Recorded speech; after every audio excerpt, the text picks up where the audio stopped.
नमस्कार दोस्तों, मैं हृदयेश मिश्रा आप सभी का स्वागत करता हूं आपके अपने चैनल यानी कि एचआरडी आईएएस पर। कैसे हैं आप सभी लोग? आई होप आप सभी लोग अच्छे होंगे और अपनी पढ़ाई को बहुत ही बेहतर ढंग से कर रहे होंगे। देखिए, आज हम लोग एक बड़े महत्वपूर्ण टॉपिक पर चर्चा करने वाले हैं, क्योंकि ये टॉपिक ऐसा है जिस पर बहुत सारे अभ्यर्थी, बहुत सारे स्टूडेंट्स जो है कि हैं बहुत परेशान, और ये एक बड़ा सेंसिटिव जो है ये मैटर है जिस पर बहुत ज़्यादा कन्फ्यूजन है। और चूंकि जहाँ पर सोशल साइट्स और यूट्यूब का इतना बड़ा जो है एक तरीके से जंजाल बिछा हुआ है, जहां पर अलग अलग प्रकार के लोग अलग अलग प्रकार की बातें करते हों, वहां पर अपने आप को स्टैंड कर पाना किसी भी चीज के लिए निश्चित तौर पर एक जो है बड़ा टास्क के रूप में जो है आता है सामने। तो आज हम लोग चर्चा करेंगे किसके ऊपर? चर्चा करेंगे हम आपके आरओ के एग्जाम के ऊपर, यानी कि जो अभी आप एग्जाम दे के आए हैं, जहां पर आपको एक बड़ा द्वंद्व है कि सर मेरा सिलेक्शन होगा या नहीं होगा, और खासकर तब जब जो है आप बॉर्डर लाइन पे हो। मजेदार बात यह है कि जिसके बहुत अच्छे मार्क्स हैं वो लोग भी सर टेंशन में आ रहे हैं कि सर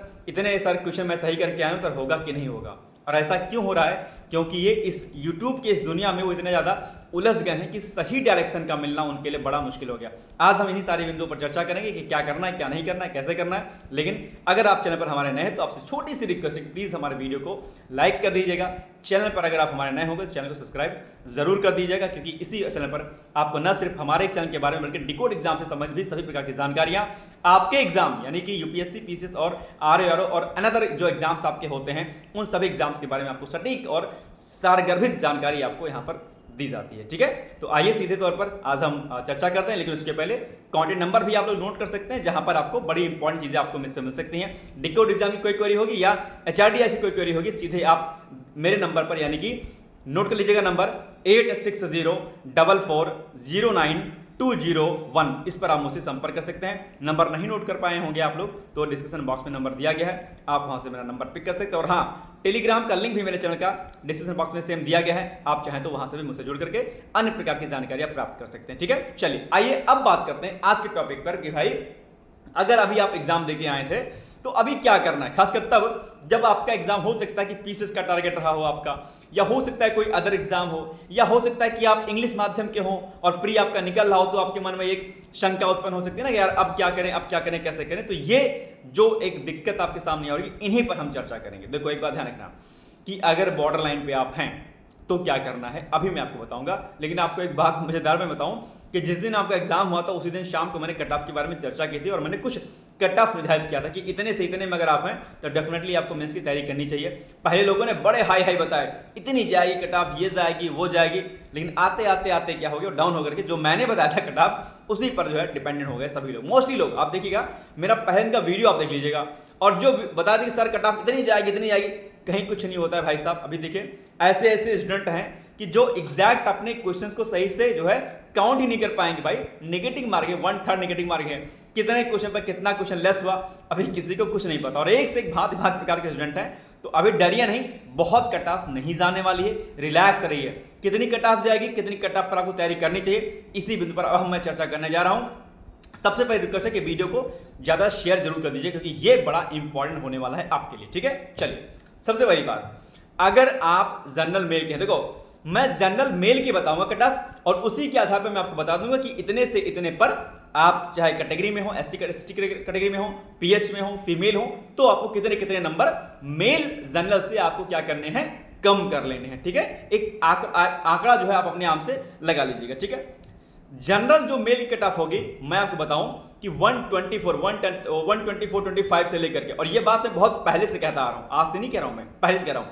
अगर 124 to 125 मतलब ऑब्लिक लगा दीजिएगा बीच में, से लेकर के और आपका 128-30 तक है, तो डेफिनेटली आपको मेंस की तैयारी करनी चाहिए। हाँ, आप ये जरूर कह सकते हैं कि 125-26 से मेल में भी थोड़ा सा जो है रिस्क हो, क्योंकि आयोग है वो कौन से क्वेश्चन को जो है रखता है, किसको वो बाहर करता है, ये एक बड़ी अपने आप में जो है, जैसे नहीं तो ब्लैक होल की जो घटना नहीं होती, कैसे होती, क्या होता है, सेम आयोग की कार्यप्रणाली की कोई कुछ नहीं जानता कि आयोग एक्चुअली में क्या करेगा। इसलिए हालांकि आयोग पर कोई क्वेश्चन मार्क नहीं लगाना चाहिए, वो आयोग है, वो हमारा एग्जाम लेता है, सम्माननीय है, लेकिन फिर भी आयोग की नीला तो निश्चित तौर पर अपरंपार ही है।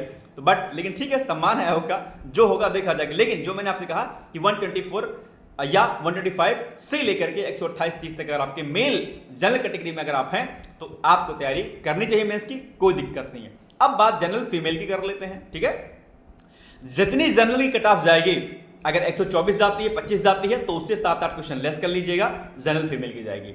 128 जाती है तो लेस कर दीजिएगा। यानी कि अगर आप जनरल फीमेल में हैं तो मैं आपसे कहूंगा कि आप अगर 116-17 से ऊपर हैं, प्लस हैं, तो भी आपको मेंस की तैयारी करनी चाहिए। और जनरल से कम 8, 10, 12, 15 क्वेश्चन लेस कर दीजिए तो एससी कट आ जाएगी। अगर एग्जांपल के लिए 125 जाती है जो है जनरल की, तो लगभग 115, 14, 15 आप मान लीजिए एससी कैटेगरी के हैं। एससी थोड़ा सा 1-2 क्वेश्चन और कम कर सकते हैं, 12, 112, 10 कर सकते हैं तो एससी कैटेगरी की जाएगी। पीएच में है या और बाकी उसमें है तो थोड़ा सा 2-4 क्वेश्चन और लेस कर दीजिएगा। स्वतंत्रता सेनानी में आते हैं, भूतपूर्व सैनिक में आते हैं तो 2-3 क्वेश्चन और लेस कर दीजिएगा। ठीक है, तो सिलेक्शन जो होना स्टार्ट होगा वो लगभग 102, 103 से शुरू होगा, अलग अलग कैटेगरी के अकॉर्डिंग। ठीक है, ये बात समझ आ गई। अच्छा, आप कहेंगे सर अभी तो सीओटी ही नहीं है कि सर 124 है तो नहीं होगा कि नहीं होगा, सर महिला हूं, सर फीमेल हूं, सर 117, 19 बन रहे हैं, 120 बन रहे हैं, सर होगा कि नहीं होगा। देखो एक बात ध्यान रखिएगा, पढ़ाई जो होती है, स्टडी जो होती है, कभी लॉस में नहीं होती, कभी नुकसान उसका नहीं होता है। आपके मन में द्वंद्व किस बात का है। मुझसे कई लोग कहते हैं सर अगर कंफर्म होता है सर तो मेंस की तैयारी करते, नहीं तो सर पीसीएस की तैयारी करते, सर पीसीएस का प्री लगा है। तो जब वो बात कहते तो मैं उनसे पूछता हूँ ठीक है, ओके, डन, अच्छी बात है। अगर आपको शक है तो आप नहीं करिए तैयारी, कोई बात नहीं, लेकिन एक बात मुझे बताओ कि क्या पीसीएस का मुख्य परीक्षा का सिलेबस आपको पता है। सिलेबस लोग नहीं बता पा रहे हैं। मैं कहता हूं क्या आपने कभी 3 घंटे बैठ के कॉपी लिखी है। लोग कहते हैं नहीं सर। कोई कहता है सर हाँ इक्का दुक्का लिखा था, कहता था नहीं सर। कुछ लोग कहते हैं इतना ओवर कॉन्फिडेंस में आ रहते हैं, कहते हैं सर वो प्री के बाद सर हम कर लेंगे मेंस। ये आपके मन का क्या है, भ्रम है, और आप अपने को डुबा रहे हैं। ध्यान रखिएगा, अगर आप सोचते हैं कि मेंस छोड़ करके आप आर का पीसीएस प्री पर लग जाएंगे और पीसीएस मेंस नहीं को आपका रेडी है तो आप कर ले जाएंगे, ये आप सबसे बड़ी गलती करने वाले हैं। और ये भ्रम आपका जो है बहुत खतरनाक होने वाला है। अगर पीसीएस का मेंस नहीं रेडी है तो क्या करना है, सुन लेना जरा ध्यान से। अगर पीसीएस का मेंस नहीं रेडी है तो 2026 का रेडी करके चलना, रेडी टारगेट करना, और अभी लग जाओ मेंस पर, किसके, आरओ के। और अगर आरओ का जो प्री नहीं निकल रहा है तो 2026 आरओ और 2026 जो है पीसीएस के एग्जाम पर आपको लगना है। ये बात थोड़ा सा आप लोग गंभीरतापूर्वक इस पर विचार कर लीजिएगा। ठीक है, अब आप लोग कहेंगे सर बॉर्डर लाइन पे है, लेकिन सर मेंस करेंगे सर तो क्या फायदा होगा। फायदा जरा सुन लो। अगर आप मेंस की तैयारी करते हैं तो भाई जीएस तैयार करेंगे, नहीं करेंगे ऑब्जेक्टिव वाला। अगर आप जीएस तैयार करेंगे तो पीसीएस में भी काम आने वाला है। अभी यूपी ट्रिपल पेट का एग्जाम होने वाला है, उसमें काम आपका आएगा। निबंध तैयार करेंगे आप, पत्र लेखन और बाकी सेक्शन तैयार करेंगे तो पीसीएस का मेंस क्या नहीं रेडी होगा आपका भाई साहब, रेडी होगा ना या नहीं होगा रेडी। आरओ मेंस की तैयारी करने पर, अगर बॉर्डर लाइन पे हैं, आरओ मेंस की तैयारी करने पर आपको कोई नुकसान नहीं है। लेकिन अगर आपने नहीं तैयारी किया, आपने कहा सर 117 फीमेल में है सर, या 124 मेरा मेल में है सर, जनरल कैटेगरी में सर मैं क्या करूं सर, मैं चाहता हूं मैं ना करूं, मैं कुछ और तैयारी करूं। ठीक है ना, ओके, कोई बात नहीं, मत करिए आप। 2 महीने बाद, 1.5 महीने बाद रिजल्ट आता है और आपका नाम लिस्ट में होता है, क्या कीजिएगा उसके बाद क्या करेंगे आप, मुझे इतना इसका उत्तर दे दीजिए। आप कुछ नहीं कर देंगे, आप सर पे हाथ रखेंगे और बैठ के रोएंगे, हाथ मसलते हुए रह जाएंगे। 1.5 महीने का समय बचेगा और आप कुछ भी नहीं कर पाएंगे। लेकिन वहीं पर भले ही बॉर्डर लाइन पे आप होंगे तो आप अगर तैयारी कर लेंगे तो रिजल्ट अगर आपका पॉजिटिव आता है तो 1.5-2 महीने में आपका काफी कुछ सेक्शन रेडी हो जाएगा। और अगर नहीं होता है आपका तो कोई बात नहीं, अगली वैकेंसी के लिए फायदेमंद हो जाएगा, बाकी सेक्शन आपका अदर एग्जाम के लिए हो जाएगा और पीसीएस का मेंस आपका रेडी हो जाएगा। यही ना होगा, इससे बड़ा तो कुछ नहीं होगा। तैयारी तो मेंस करने पर आपका कोई नुकसान नहीं है और नहीं करने पर आपका नुकसान ही नुकसान है। ये बात अपने दिल में बिठा लीजिएगा।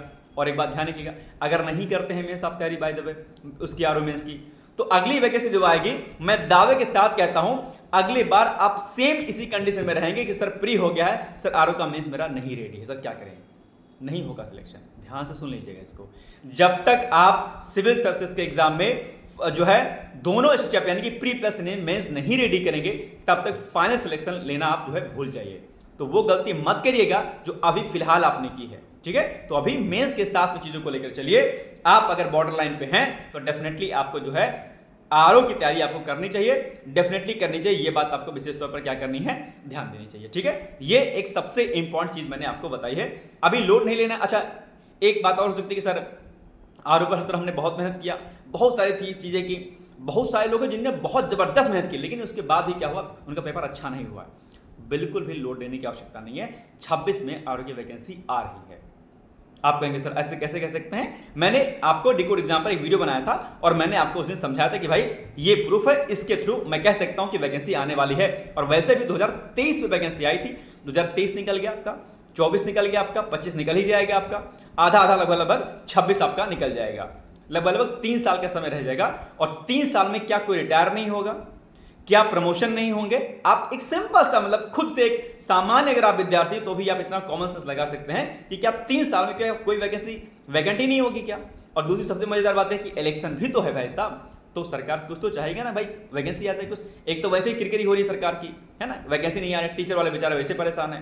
तो ये बात आप ध्यान रखिएगा कि भाई आपकी वैकेंसी आनी है, लोड नहीं लेना है, टेंशन नहीं लेना है, बस चिल करिए और लगातार पढ़ाई करते रहिए। बहुत ज्यादा यूट्यूब पर कट ऑफ मत खेलिए, नहीं तो जिंदगी यूं ही कट जाएगी आपकी और कुछ नहीं हासिल होगा। अब कट ऑफ मत खेलिए, आप आरओ मुख्य परीक्षा की बुक ले आइए, ये आप चाहें तो घटनाचक्र की ला सकते हैं, या फिर डिकोड एग्जाम की मुख्य परीक्षा की बुक सबसे बेहतर है, आप उसको ले आइए। और डिकोड एग्जाम पर मुख्य परीक्षा का बैच ऑलरेडी लॉन्च हो चुका है, 11 तारीख से उसकी क्लासेस स्टार्ट होंगी। लगातार हम लोग आपके टच में रहेंगे, बहुत जबरदस्त मेहनत डिकोड एग्जाम पर मुख्य परीक्षा के लिए कराई जाएगी। जूम मीटिंग के माध्यम से आपसे संपर्क किया जाएगा, कांटेक्ट किया जाएगा बाय कॉल आपसे, आप ऑफिस में लखनऊ भी आ सकते हैं, अपनी कॉपी यहां पर भी चेक करा सकते हैं, और बहुत सारी चीजें जो है आपको कराई जाएंगी। तो डिकोड एग्जाम की जो मुख्य परीक्षा की जो बुक है आप उसको ला करके रख लीजिए, और वो आपके लिए क्या हो जाएगी, बड़ी महत्वपूर्ण हो जाएगी। ठीक है, तो अभी लोड नहीं लेना है। और बाय द वे अगर आपका प्री नहीं निकल रहा है, आपने पीसीएस के भी नहीं प्रिपरेशन की है, तो चुपचाप से पेट वाले एग्जाम पर लग जाइएगा। पेट के थ्रू बहुत सारी वैकेंसीज आने वाली हैं। अभी सितंबर फर्स्ट वीक में आपका एग्जाम लगा हुआ है, अभी भी आपके पास समय है, बहुत धूमधाम से आप पेट की तैयारी कर सकते हैं। और पेट भी अपने आप में कोई बुरी चीज नहीं है, बढ़िया एग्जाम है अपने आप में। और निश्चित तौर पर हालांकि विगत वर्षों में पेट के थ्रू वैकेंसी नहीं आई इतनी सामान्य स्नातक के लिए, लेकिन अभी लोअर की वैकेंसी आपकी लेखपाल की वैकेंसी, आपकी वीडियो की वैकेंसी, ये सब वैकेंसीज क्या है, पेंडिंग है आपकी, जो कि आने वाली हैं। तो समझदारी और वक्त का तगाजा यही कहता है कि रोना रो करके छोड़ करके आप लग जाइए नए सिरे से। ठीक है, लोड मत कीजिए, तैयारी आपने निश्चित तौर पर बहुत की होगी, बॉर्डर लाइन पर है तो भी कोई दिक्कत नहीं, तैयारी कीजिए, कोई नुकसान नहीं है। और अगर नहीं हो रहा है तो भी आप जो है बिना हताशा के, बिना निराशा के अगली चीजों पर लग जाइए। भगवान जो कुछ करता है हमारे अच्छे के लिए करता है। कई बार हमें लगता है कि यार बुरा हो रहा है, भगवान हमारे साथ ऐसा क्यों करता है, हमने बड़ी मेहनत की थी। देखो भगवान ऐसा है ना जो आपके हित का सोचता है, जो आपके हित का सोचता है। फॉर एग्जाम्पल के लिए आपके हाथ में चोट लग गई है, ठीक है, इन्फेक्शन हो गया है, डॉक्टर के पास आप गए हैं, डॉक्टर क्या करेगा, हाथ को यूं ही लगा रहने देगा, या उस पोर्शन को जो जहां पर इन्फेक्शन हो गया, जिस फिंगर में इन्फेक्शन हो गया, वो कट करके उसे अलग कर देगा। आपको पेन होगा, बताओ डॉक्टर ने मेरी फिंगर कट कर दी, बताओ डॉक्टर ने तो इतना मेरा हाथ कट कर दिया, बताओ ये कौन सी नाइंसाफी मेरी। लेकिन अगर वही डॉक्टर हाथ ना कट करता, फिंगर ना कट करता, तो क्या आप जिंदा बचते? नहीं बचते। वो आपको खराब लगेगा, लेकिन डॉक्टर ने आपके हित में काम किया। ठीक उसी प्रकार से ईश्वर भी वही काम करता है। आपको बहुत दुख होता है, बहुत दर्द होता है, भगवान हमारे साथ ऐसा क्यों करता है, लेकिन शायद आप उस भगवान की उस इच्छा को नहीं समझ पाते हैं जो आपके फेवर में होता है। ध्यान रखिएगा, ईश्वर पर जो है क्या कहते हैं, हमेशा जो है ध्यान रखिएगा। ईश्वर हमेशा, चाहे आप उसे अल्लाह मानते हैं, गॉड मानते हैं, जीसस मानते हैं, ईश्वर मानते हैं, शंकर भगवान, कृष्ण, राम, जो भी आप मानते हैं, वो उसके फैसले हमेशा हमारे हित में होते हैं। इसीलिए कभी घबराना नहीं चाहिए। और मैं अक्सर यही बात कहता हूँ कि किसी के काम जो आए उसे इंसान कहते हैं, पराया दर्द जो अपनाए उसे इंसान कहते हैं। कभी सुख है कभी दुख है, इसी का नाम जीवन है, जो दुख में भी न घबराए उसे इंसान कहते हैं। तो आप इंसान हैं, समझदार हैं, आप वो काम मत कीजिए जिससे आपको तकलीफ हो। और अभी आपके पास समय है। अक्सर एक बात मैं कहता हूं कि हमारे वर्तमान से हमारे भविष्य का निर्माण होता है। समय आपके पास है, बिल्कुल पछताने के बजाय। और मैं फिर एक बात कह रहा हूं, बहुत ज्यादा प्लीज आप लोग यूट्यूब पर 10 लोगों से कट ऑफ के बारे में मत पूछिए। आप लोग 10 लोग 10 तरीके की बातें, और आप इससे परेशान रहेंगे, हैरान रहेंगे और टेंशन में रहेंगे, और आपकी तैयारी जो हो रही है वो भी नहीं होगी। तो मैं आपसे आपसे हम्बली रिक्वेस्ट करना चाहता हूं कि ये सब चीजें छोड़ करके चुपचाप से तैयारी कीजिए और आगे बढ़िए। ठीक है, बाकी कोई दिक्कत होती है निसंकोच होकर आप हमारे कॉन्टैक्ट नंबर 8604440921 पर आप मुझसे संपर्क कर सकते हैं। ठीक है, बाकी पीछे वाला अभ्यर्थी अच्छे से तैयारी करते रहें। और डिकोड एग्जाम पर अभ्युदय 2026-27 आरओ का बैच ऑलरेडी लॉन्च हो चुका है, मेंस का ऑलरेडी हमारा लॉन्च हो चुका है आरओ का। आप चाहें तो डिकोड एग्जाम पर सेम इसी नंबर पर आप मुझसे संपर्क करके डिटेल्स जानकारी इसकी जो है प्राप्त कर सकते हैं। ठीक है, तो आई थिंक की चीजें आपको समझ में आई होंगी। अब परेशान नहीं होना है, बॉर्डर लाइन पे हैं तो भी बिना निराशा के, बिना हताशा के आपको मेंस की तैयारी करनी चाहिए, बिना इफ बट के। अदरवाइज आपके लिए क्या हो जाएगी, दिक्कत हो जाएगी। ठीक है, तो बैच ज्वाइन कीजिएगा ना कीजिएगा डजंट मैटर, लेकिन आप जो है आराम से तैयारी करिए। मेरी शुभकामनाएं हैं, हमेशा खुश रहिए, मस्त रहिए, यूं ही मुस्कुराते रहिए। मिलेंगे हम लोग अगले वीडियो में, तब तक के लिए जय हिंद जय भारत। और एक बात हाँ अंत में, डेली नाइट में 9:30 पर यानी कि रात 9:30 बजे मैं लाइव आपके इसी चैनल पर यानी कि HRDS पर आता हूं, तो रात में 9:30 बजे भी मुझसे जुड़ना मत भूलिएगा। मिलेंगे रात में हम लोग, तब तक के लिए जय हिंद जय Bharat. Thank you, bye bye.